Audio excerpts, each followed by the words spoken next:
એ વળાંકે વળી જવાનું હતું.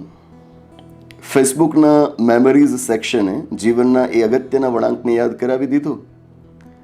બરાબર 10 વર્ષ પહેલાં જે સંસ્થાથી મેં મારી કારકિર્દી શરૂ કરી હતી તેને છોડીને મારી પોતાની સંસ્થા શરૂ કરવાનો નિર્ણય કર્યો હતો. ખૂબ સારી આવક થઈ રહી હતી. યુપીએસસીના ઇન્ટરવ્યૂઝ આપી ચૂક્યો હતો. જેમ ચાલતું હતું એમ ચાલવા દે તો પણ સારા જ મુકામે પહોંચત. પણ મન નહોતું માનતું. મન પેશનને ફોલો કરવા કહી રહ્યું હતું. એ કહી રહ્યું હતું કે આ જે સીધો રસ્તો છે એને છોડ અને પેલો નવો વળાંક લઈ લીધો.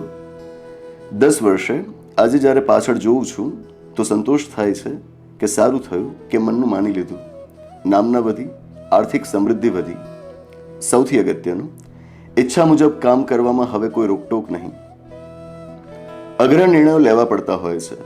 એવા નિર્ણયો કે જેમાં કંઈક જતું કરવું પડે. એવા નિર્ણયો કે જે કદાચ સ્વજનોને ન ગમે. નિર્ણય તો કરવા જ પડશે જો જિંદગીની કમાન પોતાના હાથમાં રાખવી છે. ઘણાને એવી દલીલ કરતા સાંભળું છું કે વ્યવહારુ બનીને જ જીવાય. આ પેશનને ફોલો કરવાની અને એવી બધી વાતો તરીકે જ સારી લાગે. મારા કિસ્સામાં તો એવું થયું નથી. પડકારો દરેક જગ્યાએ છે. અત્યારે જ્યાં છું ત્યાં હંમેશા સારું જ રહેશે એવું હું જરાય નથી માનતો. પણ પ્રયોગ તો કરવા જ પડશે ને. પોતાના સપનાની જિંદગી જીવવા માટે વળાંક આવે વળવું જ પડે.